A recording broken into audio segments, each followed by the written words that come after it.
Hi, I'm Jeremy from the MyBallance team, and in this video we're going to quickly cover some basic editing tools within the new mapping experience in MyBallance to help you create and edit paddocks. So to start off, to create a paddock in the new mapping tool, what we need to do is click on the Edit Farm Map and select Paddocks. When you open the menu, you immediately see the Create New Paddock button. So when I select that button, I can choose a location to create a new paddock. In this case, I'm going to create this area here as a new paddock.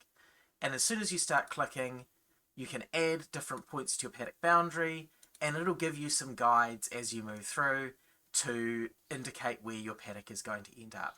You can see here it's indicating that I've got some right angles, so my paddock will be a rectangle. When I double click, I complete the shape and we can see the boundary that is being proposed.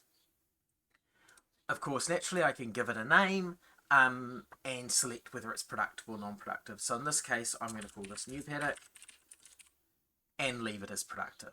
When we click save, that's saving it into the system. Remember, any save you make now will carry over into the old classic map if you need to use that at any point. Now that that's paddocks created, I can zoom into it and I can start editing it. And I might say in this case, I want to move this boundary here at the bottom to encompass the house as well. So by selecting one of these small points in the boundary, I can use that and move it and add an extra point to the paddock. If I select one of the larger points, you'll see it has a slightly different symbol, and that's moving the existing boundary. So we can see there I can very quickly extend my paddock to include the house area. And again, when the save button is blue, there's changes available to save.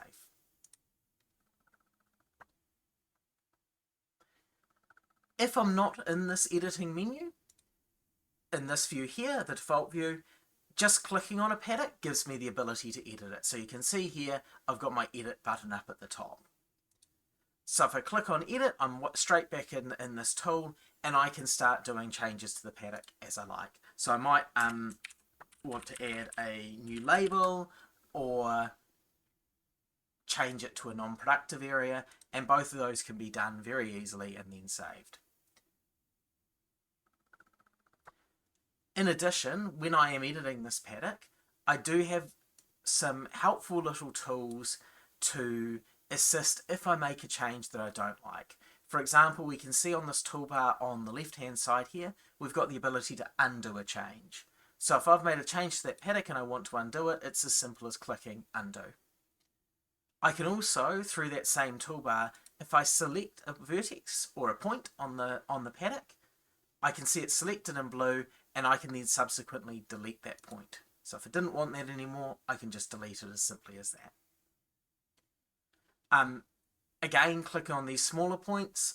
I can click and drag and then add a new point to the boundary. So if I wanted this to follow the river, we can see that I can just add points as easy as that. Once again, once my changes have been made and I'm happy with the changes to the paddock that I've done, I might add another point here, I can click save and then my paddocks are kept. And once again, as I say, you can always jump back to the classic map experience if there's something you need to do that's not available. Thank you.